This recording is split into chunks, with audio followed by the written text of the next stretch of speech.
Selamat pagi, adik-adik peserta kuliah Oceanografi Pantai. Apa suara saya didengar dengan baik? Dengar Bapak. Oke, kalau sudah terdengar, kita mulai kuliahnya. Jadi selamat pagi untuk adik-adik semuanya. Kita lanjutkan materi yang kemarin mengenai bangunan pantai.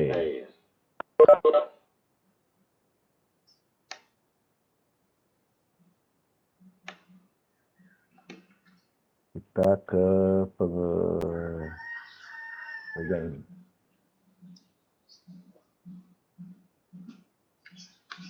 Bangunan pengaman pantai buatan, ya, bangunan pantai buatan. Apa materinya sudah sampai di Anda? Sudah Anda lihat? Sudah Pak. Ya.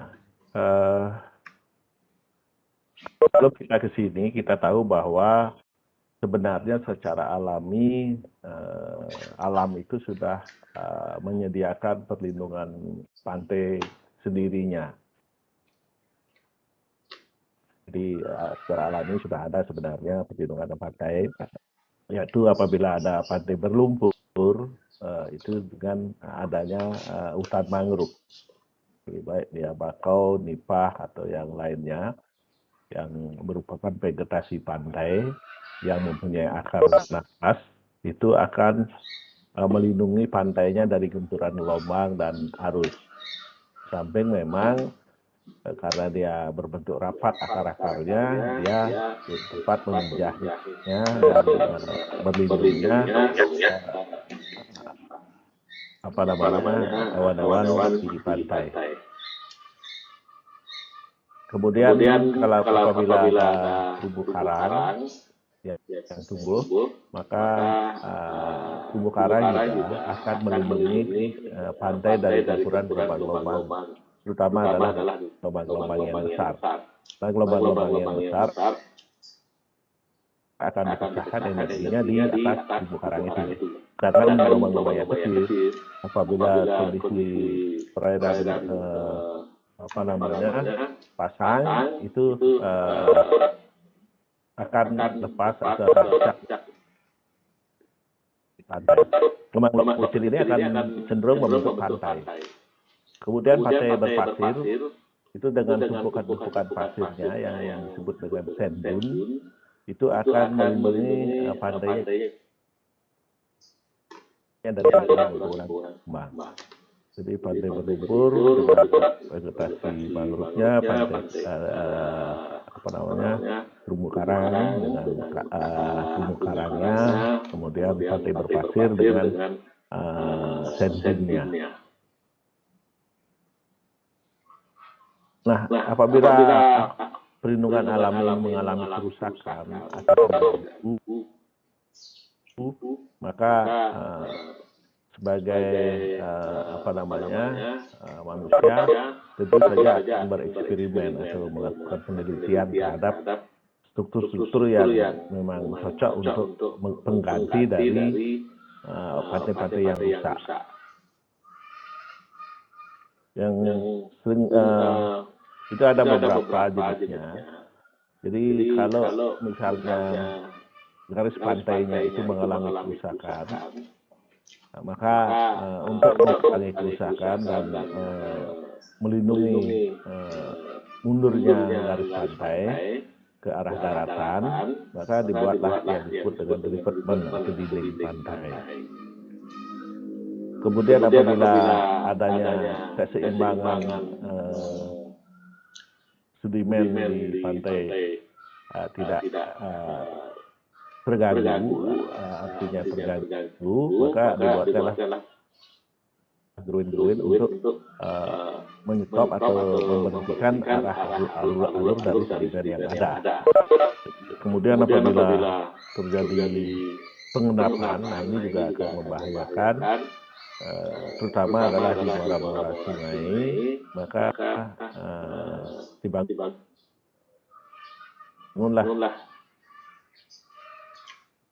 yang seperti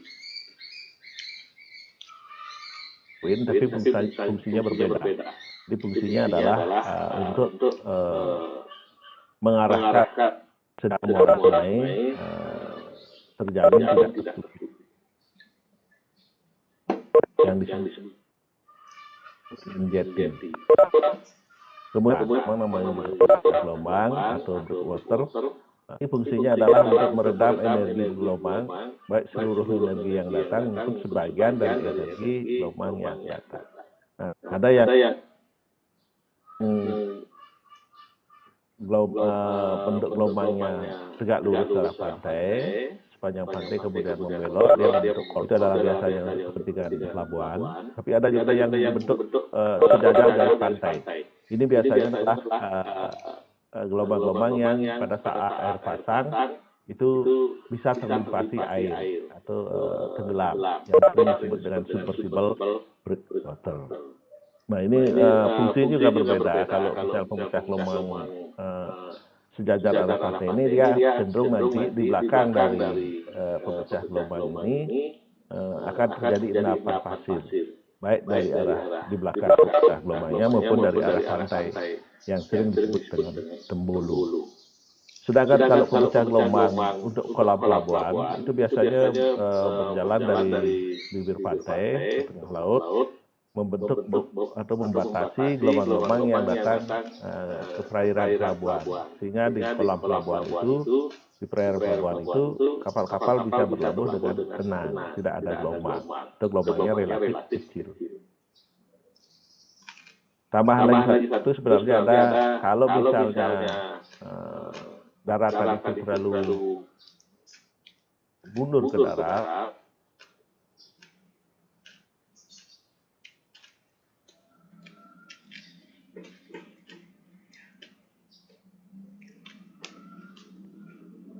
kita bahas satu persatu jenis-jenis bangunan yang ada.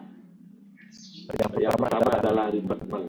Revetment ini sering disebut dengan tanggul laut, seawall juga bisa, tapi biasanya adalah sering disebut dengan pasangan revet.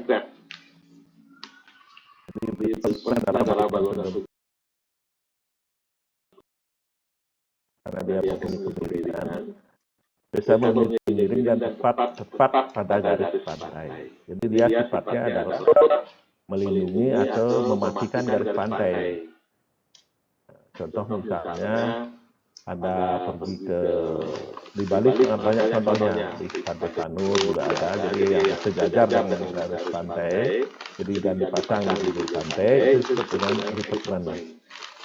Di sepanjang Pantai Sanur, Pantai Nusa Dua, atau ada bagian di Pantai Bagir. Jadi itu disebut dengan revetment. Nah, uniknya lagi di Bali itu adalah karena berpasir putih, maka batu yang dipakai itu adalah batu-batu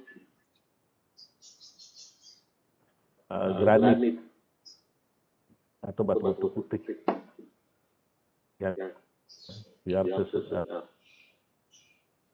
sesuai dengan efek karena pasirnya dipakai untuk pariwisata.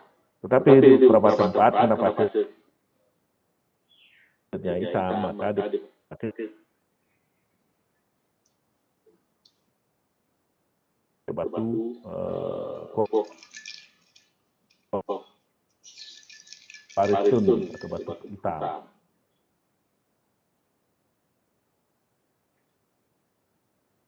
Nah, kalau misalkan suatu bukan serang ya, uniform terkait dengan bandara memadai, kemudian ada quadripod, tetrapod, dan bentuk lainnya. Nah, departemen ini ada dua, ada yang prioritas lolos, yang bisa meloloskan material air, permeable, jadi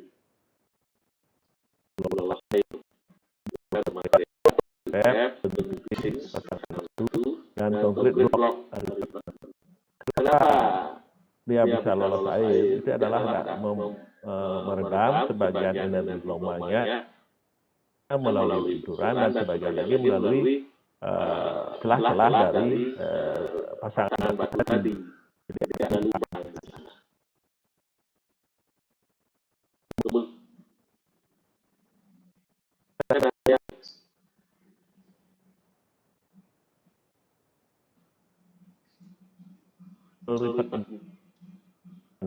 Itu adalah bisa dia bentuk ada di lapisan aspal, kemudian itu menggeruntul dan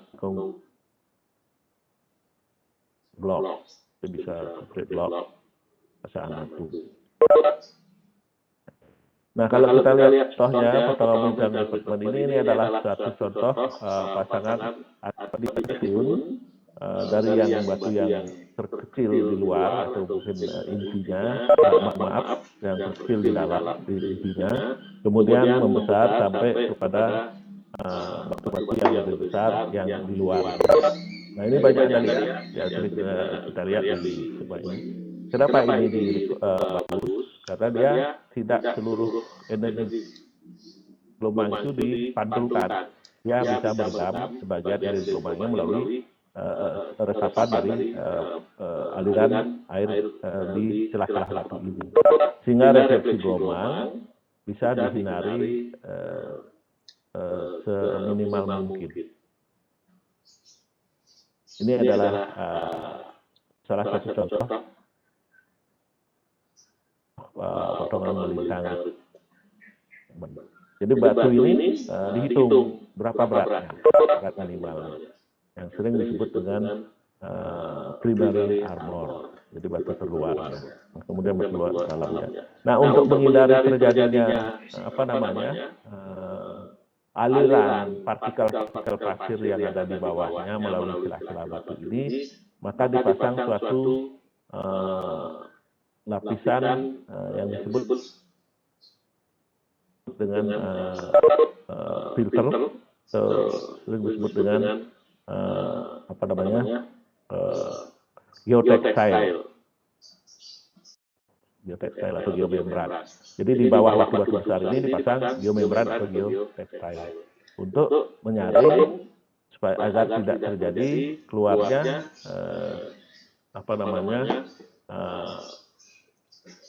material-material pasir yang ada di bawah dari pasangan. Kalau kita lihat di sini, ini ada kembali yang dipertebal garis hitam ini. Ini adalah geotextile. Geotextile ini apabila terjadi ancaman gelombang, dia akan melalui celah-celah batu ini. Kemudian apabila terjadi rundown, jadi begitu dia ada gelombang pecah, run up, masuk ke celah-celah batu-batu ini, kemudian dia kembali lagi ke air laut untuk ke arah offshore. Nah, air yang ada di sini yang masuk tadi itu kan kuat. Nah, apabila tidak ada penyaringnya, filternya di sini, maka pasir-pasir yang ada di bawah dari konstruksi ini akan ikut terbawa keluar, sehingga terjadi kosongan di sini di bawahnya. Jadi kosong di sini, sehingga terjadilah ketidakstabilan dari konstruksi ini, sehingga konstruksi ini bisa hancur atau rusak. Kemudian seawall, seperti yang saya katakan, seawall atau dinding pantai adalah bangunan pelindung yang agak menjorok ke laut dan biasanya melindungi urutan tanah di belakangnya dan berbentuk segi vertikal. Jadi ada yang permeable seawall, ada yang impermeable seawall. Jadi sama saja dengan revetmentnya.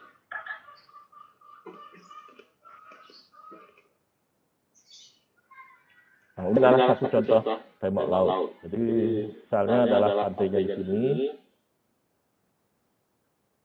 sehingga di sini perlu penurungan, dia agak menjorok ke laut, ikutkanlah dia ini. Nah, kenapa ada double begini? Karena gelombang yang pecah besi, dia bentuknya dia itu sama seperti membuat apartemen, jadi bentuk jika di sini apabila terjadi aliran sedimen, dia akan batu-batunya akan turun. Tapi kalau ada material pasir yang dibawa dari tengah laut, maka dia akan mengisi celah-celah ini.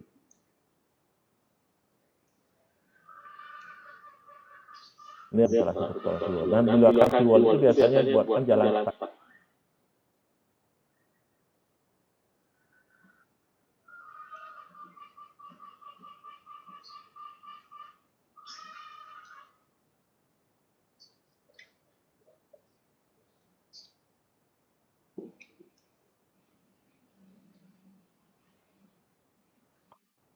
Ini pantai rekrutmen yang dibuat dari tetrafort. Ini adalah batu-batu buatan dari tetrafort. Itu adalah suatu struktur beton berkaki empat yang memang sudah satu lainnya. Jadi dia menggunakan berkaki empat agak susah dia digoyang. Di angka keputusan stabilitasnya sangat besar. Ini ada beberapa, jadi tembok laut ini adalah contoh dari dibuat dari bus-bus beton yang begini, kemudian ada dikombinasi, jadi ada seawall yang berbentuk bus beton, kemudian di bawahnya diisi tanpa tumpukan batu untuk mengurangi terjadinya korozisi. Dan ini adalah tumpukan batu ya. Ini ada beberapa rekrutmen dan dinding pantai yang ada, jadi ini tumpukan batu. Seperti yang Anda lihat di Sanur itu ada yang menjorok.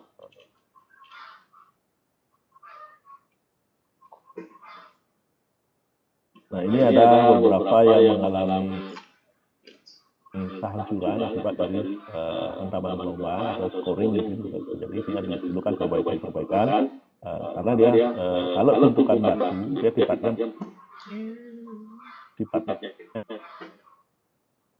adalah fleksibel, bersifat kerusakan bisa diperbaiki lagi. Sedangkan kalau dia rigid, kalau dia mengalami kehancuran, dia akan crack. Jadi seperti misalnya beton bertulang, begitu Anda pecah dia hancur dan tidak bisa diperbaiki. Harus bangun yang baru. Ini ada beberapa kerusakan dari pantai ini, kemudian ditangani, dibuatkan seawall.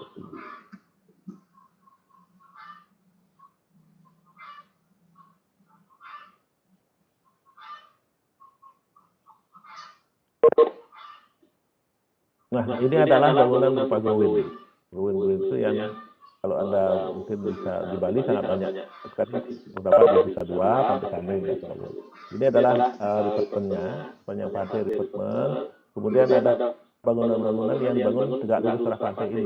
Ini disebut dengan gowin. Sehingga pasir yang ada di sini, dia tidak kemana-mana. Ini adalah cocok untuk apabila terjadi ada arus dominan searah dengan garis pantai. Jadi kalau ada arus dominannya sejajar tegak lurus dengan arus pantai, maka akan terjadi yang kita sebut dengan arus tegak lurus pantai yang membahayakan para pemakai pantai. Sering disebut dengan rip current.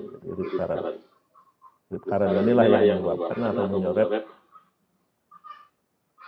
orang-orang ke tengah laut. Jadi kalau terjadi, nah inilah contoh dari satu badai yang merusak garis pantai. Kemudian ini beberapa rekrutmen yang mengalami kerusakan. Nah, ini ada beberapa jenisnya. Jadi ada dari batu-batu alam, ada dari blok-blok beton. Ini adalah blok-blok beton yang diisi lubang di tengahnya, sehingga nanti di lubang di tengahnya ini diisi dengan pasir. Ini dia adalah bangunan tegak lurus pantai. Intinya adalah ini adalah groin. Jadi hampir mirip sekali kalau ini adalah revetment digabung dengan seawall, revetment di muara sungai. Ini adalah dari tumpukan-tumpukan karung-karung pasir atau sandbag atau matras istilahnya, kalau collapsible blocknya, stress dan silver coil. Jadi ini adalah sebenarnya dia adalah suatu pasir yang dimasukkan ke dalam karung, tapi karungnya itu bukan karung biasa, tapi berbentuk seperti tahan terhadap sobek dan elastis. Ini bisa dibuat seperti ini. Fungsinya sama dengan tumpukan batu, cuman kalau sandbag ini adalah dia tidak mencari material kemana-mana, kita tinggal mencari material di pantai itu sendiri. Nah, ini adalah satu contoh mekanisme dari concrete block development. Nanti saya berikan satu contoh. Jadi dia adalah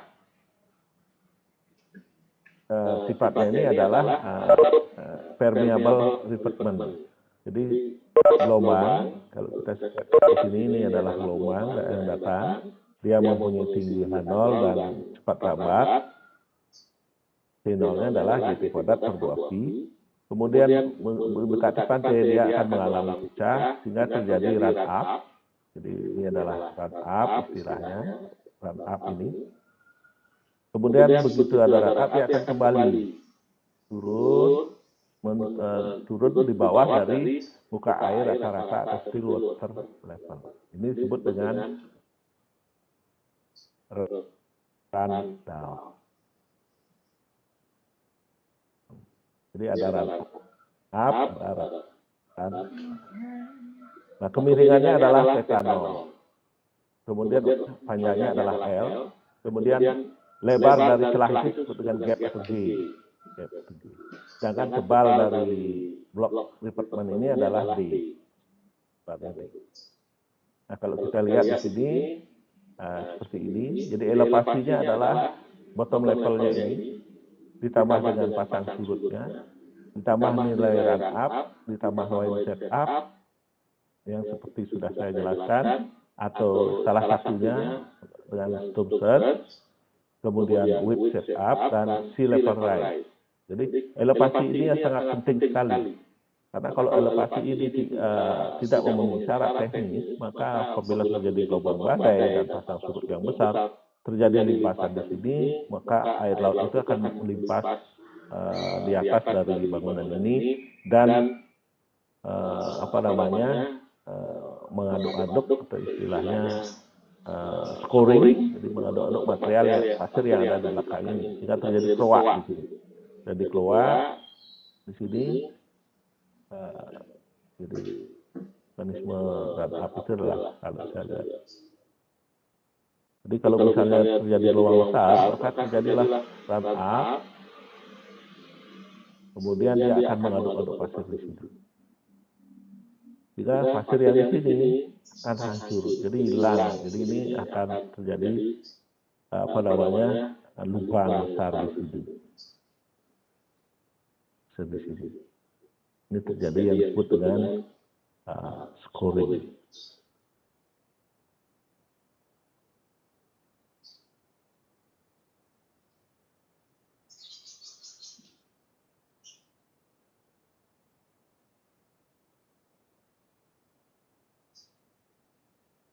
Jadi terjadi scoring di sini. Terjadi scoring di sini sehingga nanti bangunan ini akan runtuh karena dia sudah berongga. Pasirnya dia tidak lagi berada di alas yang stabil. Kestabilan hilang sehingga terjadi ini. Makanya penentuan dari elevasi mercuri sangat penting sekali. Jadi elevasi mercu bangunan dari blok revetment ini dihitung berdasarkan pasang surut yang ada, ditambah dengan nilai rate up-nya. Jadi gelombangnya berapa, rate up kita hitung dari yang sudah saya katakan kemarin. Nanti kita sekarang bolak-balik karena saya harus menunggu Anda harus UTS dulu.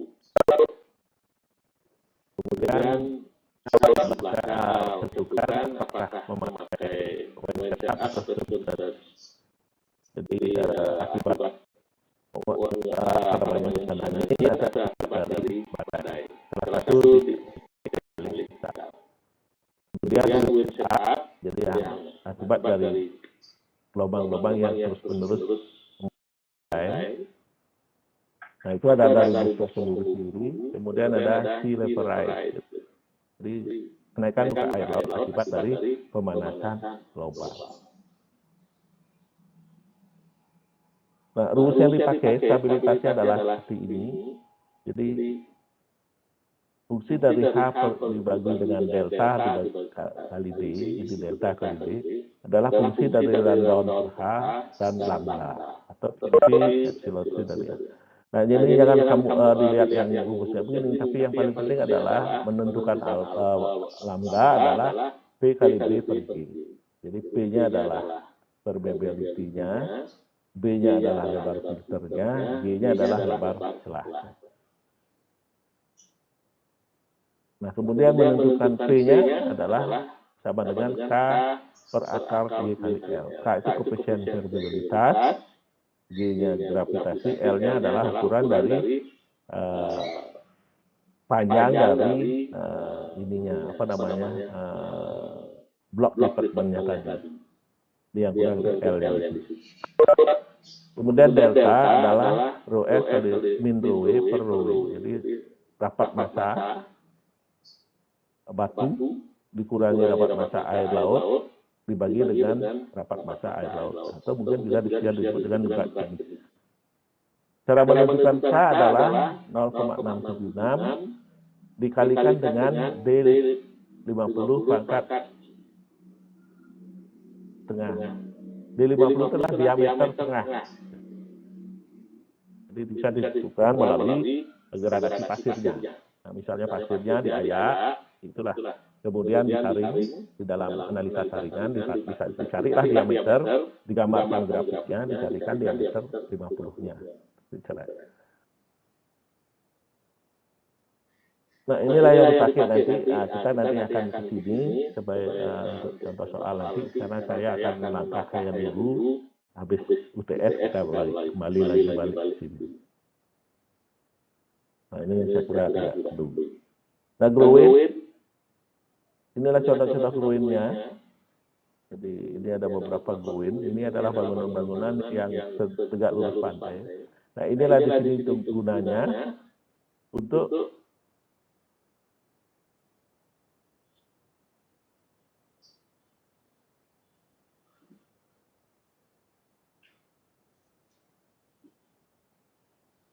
melihat di antara dua ini pasir yang akan kita lindungi di antara dua ini, sehingga pasir itu tidak kemana-mana, jadi dia tetap di daerah ini saja. Cuman jeleknya di sini pasir yang dialirkan ke daerah lain itu tidak ada, sehingga daerah lain akan mengalami erosi. Sehingga perlu, makanya perencanaan growing ini perlu secara intensif. Jadi di belakang dari ujung dari growing yang dipasang ini harus pantainya harus diperkuat atau dimatikan.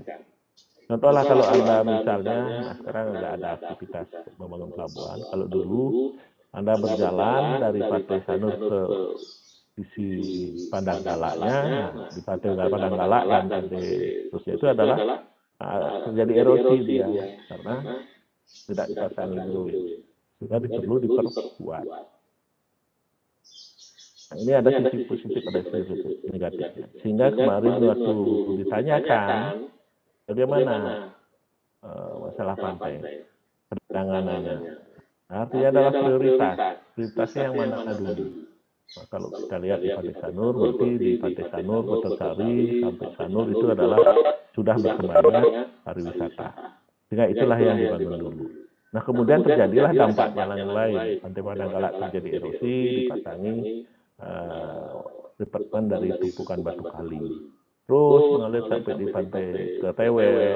Nah, sekarang sedang ditangani pantai dari Ketewel ke arah timur sana, ke arah Gianyar, Febrian, dan sebagainya. Tetapi juga dananya tidak mencukupi, sehingga dari on the spot dulu. Jadi ibadah, kemudian hiburan, dan sebagainya, itu yang ditangani. Jadi tidak bisa seluruh sepanjang pantai dari Ketewel sampai di pantai Fabian sana ditangani secara seluruh, tidak bisa. Karena apa? Dananya tidak seluruhnya dialokasikan untuk itu saja, tapi ada yang lain juga. Itulah yang disebut dengan skala prioritasnya. Jadi kalau persawahan atau tanah terbuka mungkin akan paling belakang prioritasnya. Nah, kadang-kadang karena daerahnya berkembang jauh lebih cepat daripada program pemerintah, sehingga beberapa dari pemilik lahan yang ada di pinggir-pinggir pantai itu sudah kehilangan lahannya karena belum sempat ditangani. Ya, itu risiko dari membeli lahan di pinggir pantai yang belum Anda bayangkan kalau pernah pantai itu hampir sekitar antara 150 meter ke tengah laut, jadi jauh ya. Tetapi tahun 90-an dari banyak faktor sebenarnya, di samping memang pengaruh dari pemasangan Growin, Pantai Sanur, dan sebagainya, juga karena berpengaruh dari globalisasi, naiknya muka air laut ke permukaan. Dan di samping memang ada terhentinya supply sedimen dari arah sungai. Jadi, karena sungai-sungainya sudah sungai-sungai tua, sungai intermittent, jadi tidak ada membawa pasir lagi ke laut. Nah, inilah banyak penyebabnya, tidak hanya satu sisi saja. Sehingga Pantai Lebeh itu mengalami kerusakan. Dulu ada wantilan di pantai sudah hancur. Nah, saya kalau tidak salah di awal pertemuan saya tayangkan gambar. Saya waktu itu tahun 98 sudah survei di sana. Banyak cara sudah dilakukan, tetapi mungkin karena secara teknis pada bisa dilakukan, biayanya mungkin terbatas, sehingga bentuknya kurang kuat. Nah, ini adalah beberapa bentuk-bentuk drawing. Ada yang tipe lurus, ada tipe T, ada tipe L, ada yang bentuk Y. Tidak banyak. Ini beberapa konstruksinya. Jadi yang dipasang contoh di Sanur. Ini adalah bentuk-bentuk kombinasinya di Kuta Bali. Kemudian ini adalah drawing yang dipasang di memakai truk atau tiang-tiang pancang beton. Ya, tiang pancang beton. Sehingga sebagian bisa lolos ya. Di samping memang nanti difungsikan sebagai dermaga.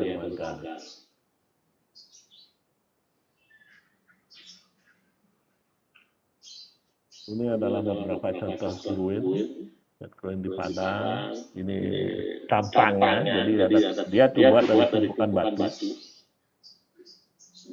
Nah,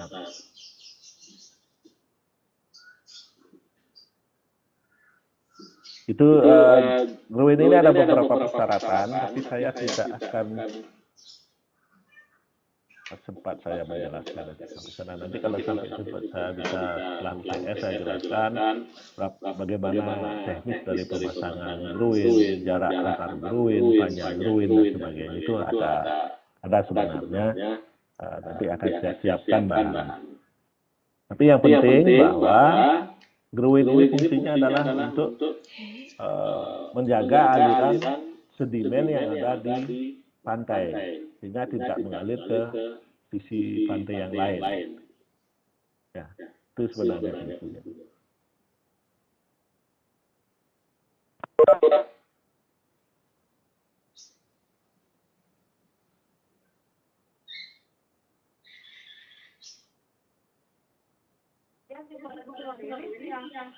Nah, kemudian ada lagi satu adalah pemecah gelombang.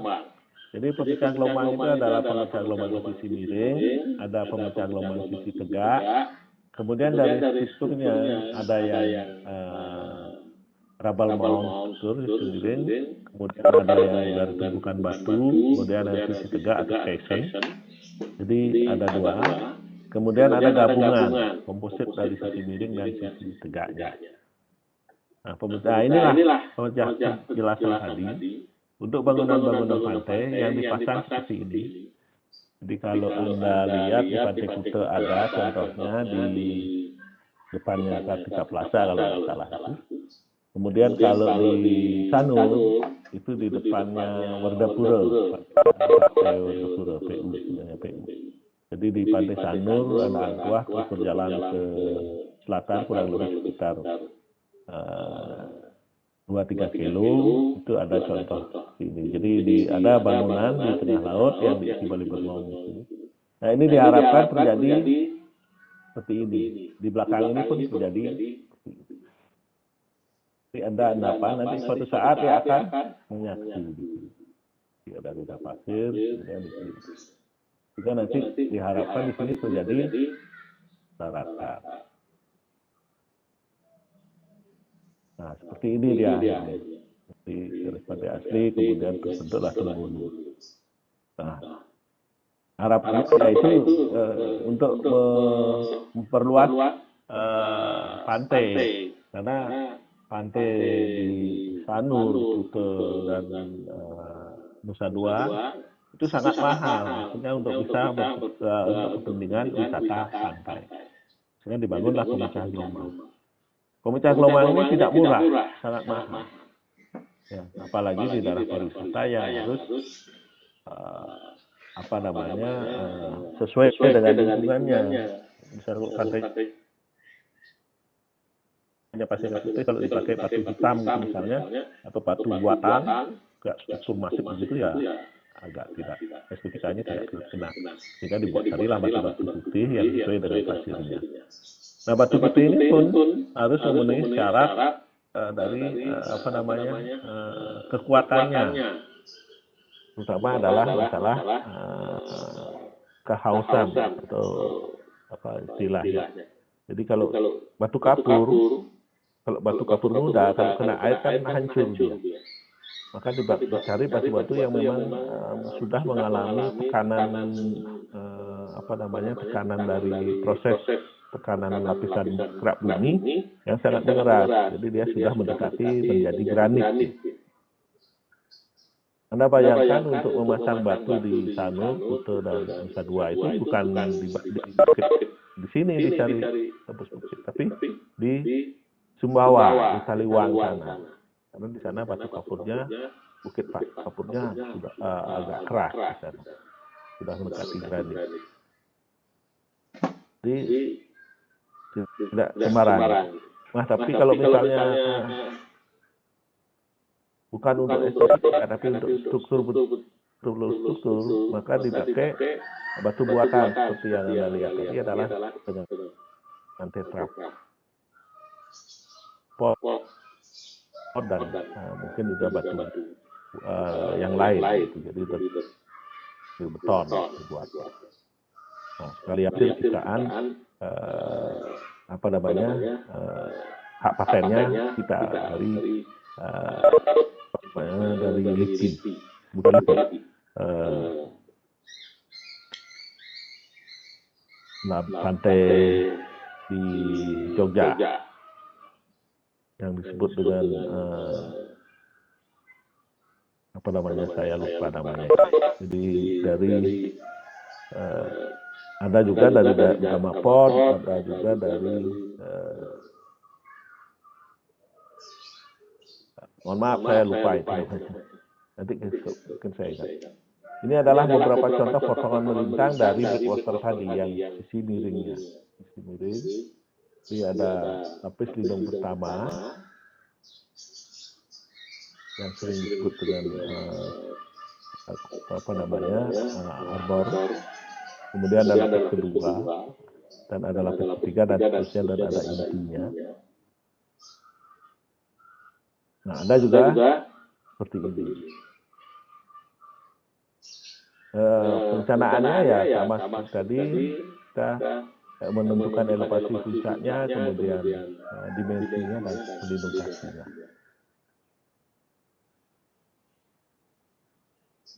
Ini adalah rumus untuk menentukan ini. Nah, ini nanti kan saya jelaskan setelah Anda UTS saja. Karena ini sangat panjang. Ini beberapa contoh breakwater on bottom. Nah, ini kenapa saya berikan ininya, ada manusia, ya karena untuk perbandingan saja. Jadi batu-batu yang dipasang itu hampir sebesar dari manusia. Karena dia perkiraannya kalau gelombangnya kecil saja, batu yang dipasang minimal beratnya adalah 1 ton. Nah, ini adalah tetrapod yang dipasang.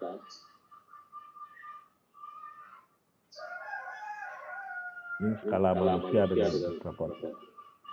Ini mungkin saya perkiraannya paling tidak ini adalah beratnya antara 5 ton sampai tonan, satu tetrapod ini. Jadi bentuknya seperti ini.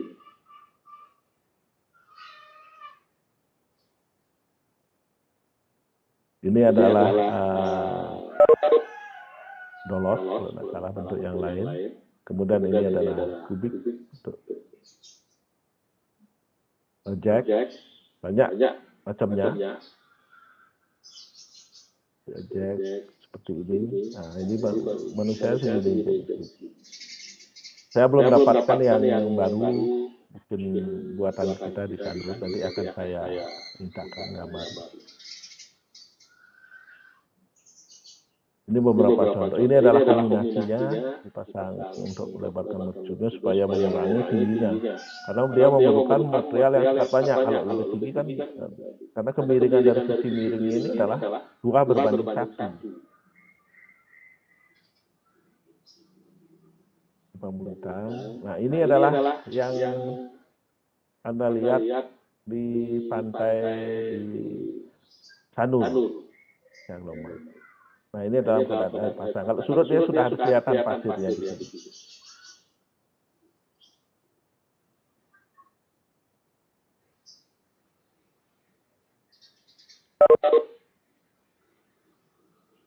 Itu kira-kira yang contoh-contoh dari bangunan pantai sambil kita menunggu jadwal UTS. Saya berikan secara pelan-pelan saja karena besok juga karena kita seminggu 2 kali kuliahnya, sehingga kita bisa pelan-pelan sambil menyimak.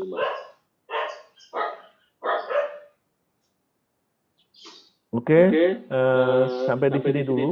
Ada yang bertanya mengenai bangunan pelindung atau pengaman pantai buatan. Jangan dulu masuk ke perhitungan secara teknis, karena itu terlalu harus memerlukan penjelasan yang detail. Tapi secara umum saja. Silakan.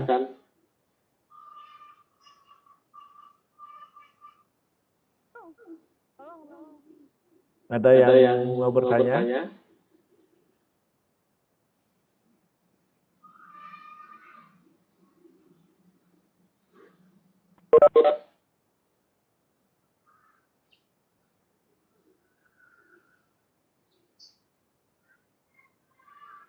Kalau tidak ada, saya tidak akan lanjutkan ke...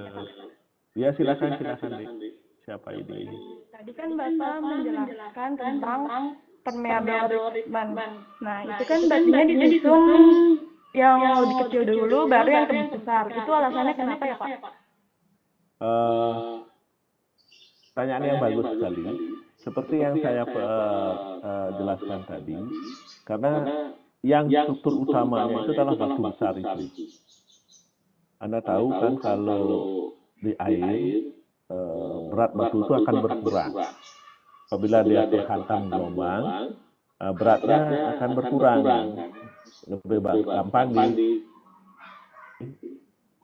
diangkat sama gelombang. Sehingga diperlukanlah batu-batu besar di lapis paling luar. Nah, lapis di tengahnya itu dia tidak menahan hantaman gelombang. Jadi sehingga dibuatlah pasangan batu yang beratnya kecil-kecil supaya tidak mahal konstruksinya. Semakin ke tengah dibuatlah dia semakin kecil. Kenapa begitu? Karena batu-batu yang kecil ini akan susah masuk ke celah-celah batu-batu di luarnya. Sehingga pada batasan pasir, karena pasir itu bentuknya diameternya sangat kecil, itu dipasangi saringan atau filter atau geotextile tadi. Jadi fungsi utama untuk menahan gempuran gelombang itu adalah batu yang sisi luarnya saja. Batu sisi luar itu bisa beratnya hampir 1 ton. 1 sampai 1,5 ton. Jadi ukuran batu itu kira-kira sebesar meja makan. Ya, jadi kalau ada realnya, Anda lihat di Pantai Padang Gala, kalau ada pernah sambil jalan-jalan, atau Pantai Lebih ada di sana. Sambil Anda kuliner, karena Anda orang kelautan, lebih banyaklah di laut. Nah, Anda bisa mengenal. Nah, tampak di luarnya itu adalah batu-batu besar, tapi di dalamnya itu adalah batu-batu yang lebih kecil. Fungsi utamanya hanya di batu yang di luar saja yang menahan hantaman gelombang. Itu kira-kira. Baik, terima kasih. Pak, saya ada satu pertanyaan lagi, apa diperbolehkan? Oh, silakan. Sebenarnya mohon maaf, saya gunakan device teman saya karena di laptop saya sendiri mic-nya sedang bermasalah. Tadi kan Bapak bilang untuk yang pemecah gelombang di Pantai Kuta itu kan tujuannya untuk memperluas garis pantai gitu ya Pak, memperluas wilayahnya, karena di wilayah itu harganya mahal, jadi untuk meningkatkannya dengan pakai pemecah gelombang itu dengan harapan ada terbentuk daratan baru gitu kan ya Pak. Nah, tapi saya mau nanya, apa bedanya dengan reklamasi Pak? Nggak langsung aja reklamasi, karena kan yang saya ketahui kalau reklamasi tujuannya itu kurang lebih sama ya Pak, untuk memperluas wilayah. Jadi kenapa nggak langsung reklamasi, kenapa pakai pemecah gelombang ini? Apa dari beda harganya atau gimana ya Pak? Baiklah, reklamasi kalau tidak dilindungi, tentu saja nanti pasir yang dibawa dari tengah laut, disemprot, kemudian dipompa itu tentu akan hilang di bawah arus. Jadi memerlukan perlindungan sejenis groin tadi. Ya, apabila groinnya itu mengalami masalah, jadi sesuai dengan kalau di Kuta itu adalah masyarakatnya menolak groin. Jadi bangunan yang tegak lurus pantai itu ditolak. Kenapa ditolak? Karena dianggap mengganggu nanti orang main surfing penikmat pantai. Sehingga dibangunlah bangunan-bangunan yang pemecah gelombang yang sejajar dengan garis pantai lah, gitu posisinya. Dengan harapan nanti di samping melindungi, dia sudah pertama kali sudah diisi pasir di sana, sebenarnya seperti yang Anda katakan reklamasi, tapi sebenarnya reklamasi kecil-kecilan, sehingga sering disebut dengan sand beach nourishment, hanya untuk menanggulangi perbaikan pantai saja. Istilahnya disebut dengan sand beach nourishment.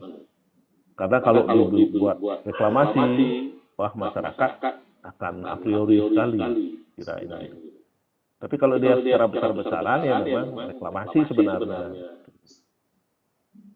Nah, ini diambil dari pasir di tengah laut, pasir yang jenisnya sama, jadi pasir putih yang terdeposit di lepas pantai, itu disedot oleh kapal keruk, kemudian dibawa ke pantai dan dipompa dengan kapal keruk itu dan isi pasir. Tetapi kalau tidak ada perlindungannya, pasir itu akan hilang. Jadi akan hanyut ke daerah lain, karena yang mengisi tidak ada. Sehingga diharapkan dengan adanya bangunan pemecah gelombang di lepas pantai itu, diharapkan gelombang-gelombang yang menghantam pantai itu kecil. Itu sebenarnya. Jadi dikombinasi dia. Sebenarnya di Sanur, Pantai Kute, Pantai Nusa Dua, itu sudah ada sandwich nourishment-nya. Sudah pernah diginikan. Malah sekarang kalau saya dengar itu akan ada tahap kedua lagi untuk pengisian pasir di Kute. Saya kurang tahu apakah realisasinya sudah jalan atau tidak. Tapi waktu ada reklamasi di bandara, perluasan apronnya itu di bandara, Pantai Kute sudah mencanangkan akan membuat mengisi pasir lagi di pantainya. Tapi saya kurang tahu apakah karena ini COVID, saya juga tidak pernah ke Kute, apakah proyeknya sudah jalan atau tidak. Sangat mahal deh biayanya untuk menyedot pasir dari tengah laut itu. Anda bayangkan untuk reklamasi seluas kurang lebih 90 hektar ya. Itu 2,3 triliun biaya di bandara itu. Mendatangkan kapal dari Belanda, Van Oets. Kapal dari Belanda mengerutnya di lepas pantai di Bali Selatan, di Sawangan sana, di tengah laut. Mahal. Jadi biasanya dikombinasi dengan harapan pantai itu meluas seperti bentuk-bentuk Kebulu. Kalau Anda sempat Anda ke Sanur, kalau Kute agak ini ya. Ke Sanur Anda masuk dari Dubes konsulat Meksiko, namanya Pantai Kara. Anda ke sana sambil Anda mandi, Anda melihat contoh itu ada. Kalau pas airnya surut, Anda akan kelihatan di sana ada pasir yang menumpuk. Di depannya Wardapura namanya, hotel miliknya BUMN-nya PU. Kalau Anda belum pernah ke sana. Jadi langsung Anda sudah motor parkir, ini kuliner juga banyak di sana. Di kuliner ada mau apa pilihannya sambil Anda makan. Nah inilah saya agak susah juga kalau saya tugaskan, ini dulu sih pernah saya tugaskan beberapa kelompok tugas untuk ke pantai karena ini kemarin itu adalah masalah pandemi, agak susah. Mungkin nanti akhir semester mudah-mudahan pandemi, karena dicanangkan sekarang sudah mulai gini, rencananya kan bulan April sudah Udayana offline. Kalau bisa offline nanti saya akan bagi kelompoknya untuk mencari bangunan-bangunan pantai di sepanjang pantai di Bali. Bukan di Bali, di Denpasar dan Bandung aja. Jadi Anda melihat di sana apa saja, kemudian mendokumentasi. Itu tugas Anda. Apa tugas yang begitu saja. Kemudian Anda presentasikan. Mudah-mudahan waktunya nutup. Kalau tidak begitu, karena suatu konstruksi kalau tidak dilihat secara nyata agak susah membayangkan. Sebenarnya harusnya ada kuliah lapangan kan begitu. Lapangan, kemudian saya jelaskan di lapangan. Nah nanti suasananya begini, nanti kita dianggap berkumpul. Gitu. Ini yang menyalahi aturan. Mudah-mudahan pandemi bisa lebih lebih awal ininya dan kita bisa ke lapangan. Karena kita lebih intensif lah menjelaskan. Daripada dengan gambar-gambar secara visual begini kan agak susah. Kira-kira itu. Baik, ada lagi. Terima kasih banyak, Pak. Ya, terima kasih. Ada lagi? Pak, saya boleh bertanya? Salah satu siapa nih? Angel dulu, Angel. Nanti Jeffrey di belakangan. Silakan. Oke, terima kasih Pak. Pertanyaannya itu, jadi misalkan jika terjadi kegagalan pembangunan perlindungan pantai, misalnya tingkat kegagalannya itu ringan hingga sedang, misalnya itu settlement atau terlemparnya beberapa kubus beton itu, kayak misalkan kegagalan yang settlement itu penurunan fondasi atau perubahan elevasi mercunya. Nah itu tuh hal-hal yang disarankan untuk menanggulangi kegagalan seperti itu di di bangunan fondasi pembentuk pantai itu seperti apa ya Pak? Apakah harus fondasi bangunan dirancang ulang atau ada misalnya ada upaya lain untuk menanggulangi tingkat kegagalan seperti itu ya? Terima kasih. Baik, pertanyaan yang bagus. Jadi makanya bangunan pantai itu dibuat istilahnya adalah fleksibel structure. Jadi strukturnya adalah fleksibel, bukan rigid structure. Direkomendasi untuk fleksibel. Yang disebut contoh fleksibel itu adalah tumpukan-tumpukan batu itu yang satu kesatuannya tidak kaku begitu. Yang disebut rigid ya kayak beton bertulang begitu, dinding yang beton bertulang, kemudian pasangan batu yang diplester, ada plasternya, itu disebut dengan rigid structure.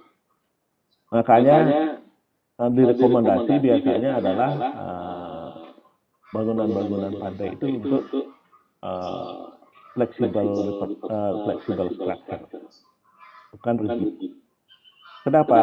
Untuk mengantisipasi adanya kegagalan struktur tadi. Nah, misalnya pas ada, kita kan tidak tahu,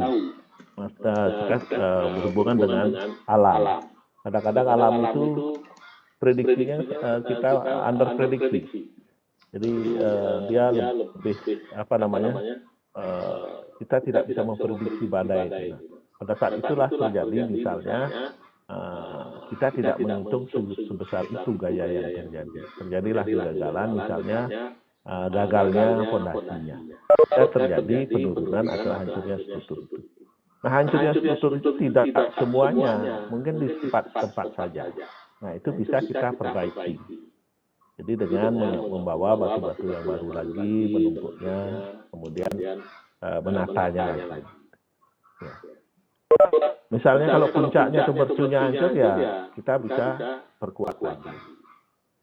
Artinya adalah perhitungan dekat yang tinggi, sehingga bisa kita tinggikan lagi. Itu yang disebut dengan flexible structure tadi. Nah, kalau rigid, begitu dia hancur, dia patah. Tidak bisa dipergunakan lagi.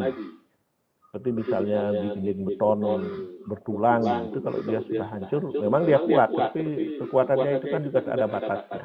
Nah, kalau dia hancur, bagaimanapun juga, apabila fondasinya atau bawahnya itu terkena gerusan atau spuring, istilahnya teknisnya, dia tidak bertumbuh pada sesuatu yang stabil, sehingga dia bisa hancur. Ini tidak bisa diperbaiki tempat, itu harus secara menyeluruh dibongkar, dibuatkan struktur yang baru. Itu beda. Ya, kira-kira itu. Jadi tumpukan batu itu adalah tujuannya adalah seperti itu. Apabila terjadi kerusakan bisa diperbaiki. Dan kerusakannya tidak secara menyeluruh, hanya di tempat-tempat saja. Oke, yang pertanyaan lagi satu, Jeffrey, mungkin yang menyusul. Silakan, Jeffrey. Ya, baik, terima kasih atas waktu yang diberikan, ya, Pak. Sebelumnya saya mau bertanya, Pak, tentang materi sebelumnya itu. Kemarin sempat mau menanyakan, tapi waktu jadi nggak sempat, jadi saya mau bertanya sekarang, Pak.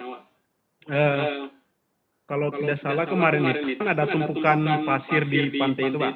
Jadi yang saya bertanya itu, apakah itu sedimennya secara dibentuknya secara alami atau buatan manusia gitu, Pak, sehingga menjadi tumpukan-tumpukan itu, Pak, yang sehingga tingginya segitu, Pak. Terima kasih, Pak, itu yang saya ingin bertanya. Oke, terima kasih pertanyaan yang bagus. Itu adalah secara alami. Karena apa? Karena sungai itu bermuara di pantai, dia membawa sedimen yang banyak. Anda tahu di Jogja Itu ada gunung yang aktif yang disebut Gunung Merapi kan. Gunung Merapi ini kan berjuta-juta kubik melimpahkan pasir di puncaknya sampai ke lerengnya. Nah, beberapa sungai bermuaranya di pantai selatan, Jogja itu, masuk ke ini. Ada juga yang ke Magelang, ada yang ke ini. Nah, sungai-sungai inilah yang membawa pasir ke pantai. Jadi alirannya. Jadi secara kontinu hujan, ada banjir lumpur atau banjir pasir atau banjir istilahnya banjir lahar gitu dialirkan ke laut. Sehingga suplainya itu sangat banyak di pantai. Nah, di pantai dia tidak bisa dibawa ke tengah laut karena dia dipermainkan di pinggir pantai saja. Nah, mekanismenya kenapa terjadi gundukan-gundukan itu karena ada angin. Ya, angin yang mengalir di pantai. Angin inilah yang menerbangkan pasir itu. Jadi sedikit demi sedikit, apabila dia tertahan dengan suatu konstruksi tertentu, dia akan menumpuk. Sehingga kalau Anda lihat pernah ke Pantai Jogja, mungkin nanti kesempatkan, itu bisa tinggi pasir itu sampai 3 meter, 4 meter. Jadi kenapa gitu? Karena ada struktur yang menahannya. Misalnya rumah atau tembok, pekarangan atau apa gitu. Atau mungkin juga vegetasi. Nah, inilah yang di sana kombinasi antara gelombang yang besar dengan suplai sedimen yang seimbang, yang tinggi. Jadi gelombang pantai selatan kan besar, tapi suplai sedimennya juga besar. Sehingga di sana saat terjadi badai, pasir yang tumpukan yang banyak yang ada di pantai itu, yang secara alami menumpuk di pantai itu bisa tergerus dia, bisa dibawa ke tengah, bukan ke tengah lautnya, tapi di tengah di daerah yang disebut dengan daerah longsor bar, daerah di mana gelombang itu pecah. Anda bisa rasakan kalau Anda pas air surut, Anda berjalan ke tengah laut, kemudian dia tidak turun begitu sampai dalam, dia nanti ada tonjolan di antara itu, di tempat gelombang itu pecah. Anda bisa, kalau Anda bisa di pantai Sanur atau apa, nah itu pas air surut, Anda jalan terus, Anda akan melihat ada garis yang meninggi di situ, itu yang disebut dengan longsor bar. Jadi pasir itu disebut di sana pada saat terjadi badai. Begitu badai mereda, terjadi gelombang-gelombang kecil, maka pasir-pasir yang ada di longsor bar ini, itu akan dibawa ke pantai lagi, dikembalikan. Sehingga saya sayangkan itu, tumpukan pasir sejauh itu kan ada skala manusianya. Jadi Anda bayangkan manusia itu hampir, pasir itu tingginya hampir 2 kali 3 kali lipat dari manusia itu. Itulah pas manusia itu mancing di sana. Itu adalah sebagai skala real. Kita kan tidak bisa mengukur di lapangan. Jadi secara alami. Atau kalau Anda lihat di mana ya, di Bali ya jauh di Kelungkung sih, di Pantai Jumpai, di daerah sebelum jembatan Tukat Uno, Anda ke kanan, Anda namanya Pantai Jumpai, dan di sana Anda akan melihat tumpukan-tumpukan pasir yang banyak, tapi tidak sebanyak di pantai selatan Jogja. Itu juga karena dibawa oleh letusan Gunung Agung, dibawa ke sungai Tukat Uno tadi, ditumpuk di pesisir pantai, di Pantai Jumpai, Pantai Gunakse dan sebagainya. Cuman masalahnya kan kenapa sedikit terjadinya, karena sudah ditambang dulu banyak. Di muara sungai Tukat Uno itu sebelumnya itu banyak penambang pasir juga. Itu secara alami deh. Tetapi kasusnya lain lagi dengan yang di Pantai Sanur, Pantai Kuta, dan Pantai Nusa Dua. Pasirnya kan pasir putih. Yang memproduksi pasir putih itu adalah degradasi dari terumbu karang, dari binatang-binatang karang itu. Itu kan tidak bisa diproduksi oleh gunung, oleh makanya dulu terumbu karangnya kan masih hidup sebenarnya. Saya ada bayangkan di Sanur itu, di tempat gelombang yang pecah di tengah itu adalah terumbu karang yang hidup dulu. Banyak binatang karang seperti moluska dan sebagainya banyak dulu. Saya masih kecil, saya ingat. Tapi sudah mengalami kerusakan, banyak yang mati. Kan iya sudah banyak dulu. Nah, itulah yang apa namanya menghasilkan pasir karena degradasi karena terjadi apa namanya di ini kan sudah dijelaskan di sedimentologi dia bergulir menumpuk di pantai. Tapi pada suatu saat alam itu kan meminta lagi, jadi tidak ada perlindungan, pasir-pasir ini dibawa ke tengah laut. Nah, ada beberapa sebagian pasir itu diam dia di dasar laut karena tidak bergerak. Itulah yang dicari untuk menata kembali pantainya yang disedot. Jadi ada di pantai selatan Pulau Bali banyak itu di pantai karena banyak terumbu karang yang ada di tengah laut. Jadi ada dua sisi. Kalau pantainya pasirnya hitam sih gampang aja kita. Pasir itu ini pasirnya kan pasir putih.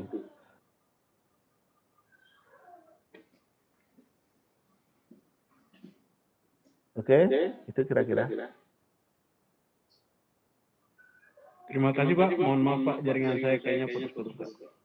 Oh ya, Siap. siap. Ada lagi?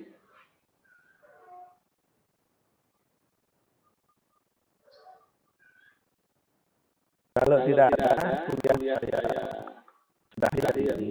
Mungkin besok kita ketemu lagi. Mohon kepada korbannya untuk membuatkan daftar hadir yang tidak hadir dari semua yang tidak hadir ya. Supaya bisa mengisi absen. Ya, selamat siang. Terima kasih atas kehadirannya. Saya tutup kuliah ini. Terima kasih. Siang Bapak, terima kasih